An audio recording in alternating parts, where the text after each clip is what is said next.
des liens comme ça. Chez nous même, quand tu vois l'homme et sa femme se promener, peut-être c'est un mariage quelque part, bien un baptême. Ils sont partis saluer. Tu vois, non? C'est des trucs comme ça là qui se passent. Je crois, il le fera. Ma vie est entre ses mains. Oui, je prends ses promesses, je crois. Alors, bienvenue dans notre nouveau podcast. Aujourd'hui, nous allons regarder les traumatismes et plus spécifiquement chez l'homme africain. Nous avions commencé cette série dans la dernière vidéo et nous avions parlé des traumatismes en général. Donc, si vous n'avez pas écouté cette vidéo, vous pouvez l'écouter après avoir écouté celle-ci, il n'y a pas de problème. Donc, aujourd'hui, nous allons être plus spécifiques. Et pour ce faire, je suis avec un homme africain dans toute sa splendeur, comme vous pouvez le constater. Donc, nous allons aborder le sujet et à la fin, n'hésitez pas à laisser vos commentaires. Merci. Il va se présenter et on va continuer. Voilà. Bonjour, moi c'est Emmanuel Tien et je suis ravi d'être là pour partager ce thème avec vous. Merci. Merci aussi d'avoir accepté notre invitation. Donc, nous allons voir c'est quoi les traumatismes. Il va nous poser quelques questions et ensemble, nous allons répondre. Alors, la première question que je voulais poser, c'est pour toi, c'est quoi le traumatisme chez l'homme africain? Tout d'abord, le traumatisme, c'est un état de choc dû à une expérience que nous avons vécue, soit sur le plan physique ou sur le plan émotionnel, qui nous laisse des séquelles, soit à court terme ou à long terme, et qui deviennent nocifs pour les gens autour de nous et pour nous-mêmes. Chez l'homme africain, plus particulièrement, le traumatisme, nous avons tous remarqué que nous avons tendance à les caractérisés de personnes très méchantes. Généralement, c'est dû à tous ces traumatismes qu'ils ont vécu dans l'enfance. Alors, quelles sont les causes de ces traumatismes? Bon, les causes des traumatismes chez les hommes africains, premièrement, le traumatisme est dû à l'environnement dans lequel nos hommes africains grandissent. Par exemple, les papas maltraitent leurs femmes. Puis clairement, ils battent leurs femmes. La seule relation qui existe généralement entre nos papas et nos mamans, c'est rapport de cuisinière, procréer, faire des enfants. Et voilà, pas de complicité en général. Une autre cause des traumatismes chez l'enfant, c'est la façon dont nos petits garçons sont traités. Leurs émotions ne sont généralement pas prises en compte. Vous allez voir, si un petit garçon se fait mal, on va lui dire ne pleure pas, tu es un garçon, tu dois être fort. Pourtant, il a des émotions, ce n'est qu'un enfant, voyons. Donc, une dernière cause que nous allons voir, c'est le fait que nous n'encourageons pas nos petits garçons. Moi, j'avais un ami qui me disait qu'il était très meurtri parce qu'il est rentré de l'école avec son bulletin et son papa lui a dit que tu pouvais faire mieux. Par contre, quand c'était ses sœurs, on lui disait que bon, ça va, un homme va d'épouser un jour. Donc, ça l'a laissé des séquelles. Il s'est dit, donc moi, je ne mérite pas d'être encouragé. Et voilà comme ça quelques causes des traumatismes chez l'homme africain. Ah, oui, c'est bien répondu. Ce sont des causes comme ça aussi. Bon, je peux ajouter voilà quelques causes. Bon, l'environnement dans lequel l'enfant a grandi. Tu vois, l'éducation qu'il a reçue de ses parents. Tu vois, parce qu'un enfant ne peut, un homme ou un enfant ne peut donner que ce qu'il a reçu. Vous voyez, lorsque l'enfant naît, c'est comme disons, un verre vide. Tu vois, et dans un verre vide, ce qu'on met dedans, c'est ce qu'on peut reprendre. Est-ce que tu vois, si tu mets de l'eau, tu vas boire de l'eau. Si tu mets du vin, tu vas boire du vin. Si tu mets quelque chose d'amer, tu vas recevoir quelque chose d'amer. Donc, du coup, aussi, l'enfant, c'est ce qui se passe, en fait.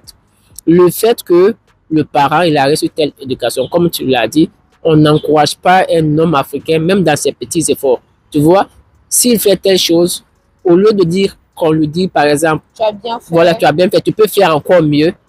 On voit le mauvais côté. Juste, on le frapper, les insulter. Exactement. Toutes ces choses-là. On lui rappelle plutôt qu'il a l'habitude de mal se comporter. Voilà, il a l'habitude de mal se comporter. Et on l'encourage pas. On ne l'encourage pas du tout. Ouais. Tu vois, ce sont des trucs comme ça là qui font que voilà, des causes comme ça. Et son environnement, tu vois, ce qu'il voit autour de lui. Tu vois, tu vas voir, par exemple, chez lui, son papa n'est pas très comme ça avec ses... Est-ce que j'ai dit plus voilà. Tu vas voir aussi. Le voisin aussi, c'est comme ça. L'autre voisin, c'est comme ça. L'autre voisin aussi, c'est comme ça. Tu vois, tous les voisins sont Donc, comme il ça. se dit que c'est la norme. Voilà, ils se disent que c'est la norme. Et il répète. Voilà, lui aussi, il Ça répète la même reproduit chose ça. inconsciemment. Est-ce que tu vois? Inconsciemment. Voilà, c'est un peu Oui, ça. l'environnement est très toxique chez nous en Afrique. Donc, ce sont les causes des traumatismes chez l'homme africain. Ok, merci. La prochaine question. Alors, la prochaine question, c'est comment lutter? Euh, Est-ce que tu vois? ok. Nous allons voir comment lutter, mais avant ça, nous allons voir comment ça se manifeste généralement chez nos hommes africains quand ils ont grandi. Premièrement, si vous avez remarqué, les hommes africains sont très orgueilleux et imbus de leur personne. C'est-à-dire que quand un homme a réussi à se marier chez nous en Afrique, il considère qu'il est arrivé. Il se dit que maintenant, c'est bon, il va se C'est lui venger. le Odougou. C'est lui le Odougou. Odougou. Je ne sais même pas comment dire ça. Voilà, Odougou. Non, c'est comme s'il se dit que j'ai tellement souffert, je peux me venger aujourd'hui, je peux reproduire quoi. Voilà, même chose. Je peux faire à mon Oui, je vais enfant, ma commencer à femme. taper, frapper Voilà. ma femme, je ne vais pas encourager mes enfants. Donc, c'est parce qu'il est blessé. Et comme tu as dit plus tôt, on ne peut donner que ce qu'on a. C'est ce qu'on ne peut que donner ce qu'on a. Donc, tout cet orgueil-là qu'il a amassé toutes ces années, vous voyez ce que le résultat finalement. Donc, nous avons ça, l'orgueil. La deuxième manifestation aussi, c'est le manque de compassion. Personnellement, je fréquente les femmes africaines mariées et ça revient beaucoup. Qu'il n'est pas dans la compassion, il ne me soutient pas, je ne sens pas cette affection. Par exemple, elle paie un proche pas bon, elle a un souci, non, mais elle a besoin qu'on vienne lui dire chérie, ils ne sont pas dans ça. Toujours froid, ils sont très froids. Et c'est parce qu'on leur a pas donné de l'amour. Il ne peut que donner que ce qu'il a. Vous voyez un peu, donc aujourd'hui, les mamans doivent donner beaucoup d'amour à leurs petits garçons, les papas doivent donner beaucoup d'amour à leurs petits garçons pour qu'ils puissent aussi donner à leur conjointe quand ils vont grandir. Donc ça, c'est un autre signe de manifestation. La troisième manifestation, c'est le fait, bien évidemment, qu'ils sont prompts à critiquer les autres. Ils n'encouragent pas, mais ils critiquent. Et c'est parce qu'on a passé le temps à les critiquer quand ils étaient plus jeunes. Un enfant à qui on dit, tu pouvais faire mieux, tu dois être fort, c'est ce qu'il s'est dit. Ouais. C'est ce qu'il s'est dit. C'est ce qu'il va dire à son enfant. C'est vraiment ça. Parce que moi, personnellement, je ne vais pas vous mentir, parfois mon papa a eu cette tendance à beaucoup dénigrer nos efforts. Hein. Et je ne lui en veux pas. Il encourage aussi, mais parfois, contrairement à ma maman, elle va te dire, c'est bien, tu peux faire mieux, mais lui va dire, donc, c'est tout ce que tu as pu faire. Et tu vois que c'est déjà une blessure, parce que lui, peut-être qu'on lui a jamais dit qu'il a bien fait. Il y a autant de choses chez l'homme africain et cette génération, vraiment, vont briser ça. Voilà, aussi, bon, pour soutenir ce que tu as dit, tu vois, aussi les amis à côté, tu vois, un homme africain, par exemple, qui veut montrer qu'il aime, prenons deux personnes, par exemple, celui qui aime sa femme et manifeste cet amour envers sa femme, ses enfants, on a tendance à dire que c'est un homme faible. Est-ce que tu vois? Voilà, c'est un homme faible, c'est un homme qui il est dominé par sa femme. Il a été envoûté. Il a été envoûté, voilà, des termes comme ça qu'on va utiliser. Alors qu'un homme qui est froid, qui est comme ça là devant, on dit que voilà, c'est lui l'homme, c'est lui. Alors que cela ne, voilà, c'est pas ça en fait. C'est pas le bon modèle en fait. Voilà, c'est pas le bon modèle. Un homme doit soutenir son épouse, encadrer ses enfants, donner beaucoup d'amour. D'amour, d'affection, tu vois. Les tirer vers le haut. Et voilà. Un homme, comme tu disais aussi, il y a les hommes qui n'emmènent pratiquement pas les femmes au restaurant, aucune activité, rien ne les lie. Rien. Donc sortir le matin, faire du jogging ensemble, voilà. Même des petits voyages entre familles, par exemple, les enfants, la femme, voilà, créer des liens comme ça. Chez nous même, quand tu vois l'homme et sa femme se promener, peut-être c'est un mariage quelque part, bien un baptême. Ils sont partis saluer. Tu vois, non? C'est des trucs comme ça là qui se passent.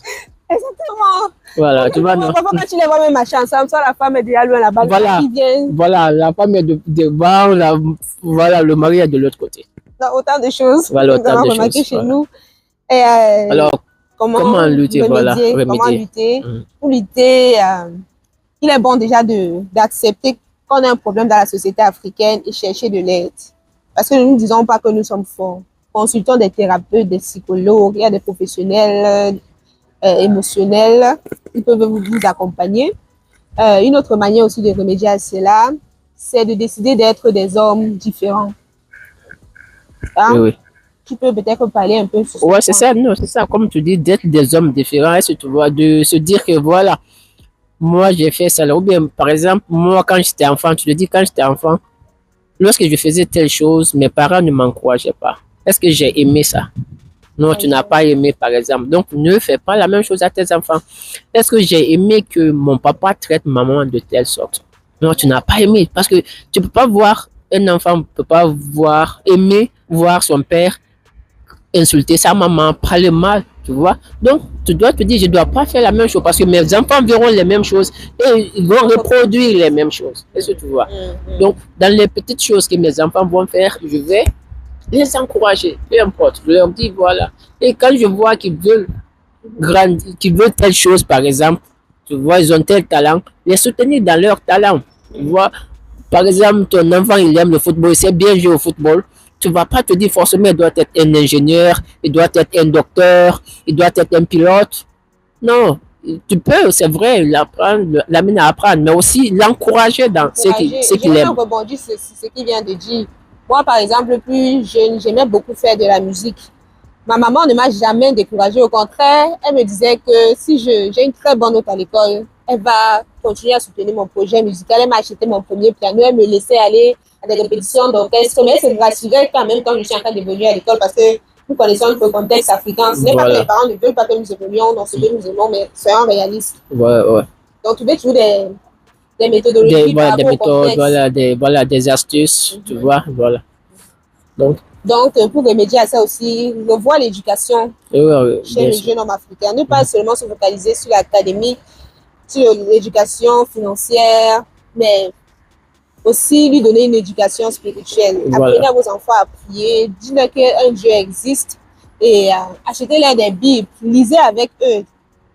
Choisissez même les livres que vos enfants doivent lire et passez des moments avec vos enfants. Voilà, passez des moments avec eux. Excusez-le, donnez-leur tout ce qu'on ne vous a pas donné. Voilà. Oui. Bien sûr. Comme moi, j'étais un enfant, j'aurais souhaité peut-être voyager avec mon papa. Ça n'a jamais été le cas. Faites-le. Voilà. Un jour, je suis allée regarder un match de foot ici en Chine. Et il y a un papa qui est venu avec son enfant, l'accompagner. C'est tellement joyeux. J'ai dit à mon ami camerounais que tu vois comment c'est beau. Il dit que je n'ai pas vécu ça. Moi, mon papa, il ne savait même pas ce qui se passait dans ma vie. Il vivait sa vie. Il vivait sa vie.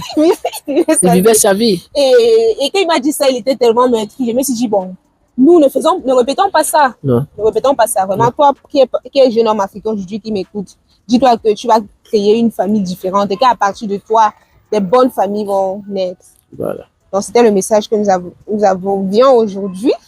Si vous avez été interpellé, laissez un pouce, partagez avec vos proches et commentez surtout. Commentez, nous lisons tous vos commentaires et ça nous fait tellement plaisir de savoir que vous êtes là. Parce que c'est vous qui nous donnez la force de continuer ce travail. Merci et bye bye bye. Bye bye.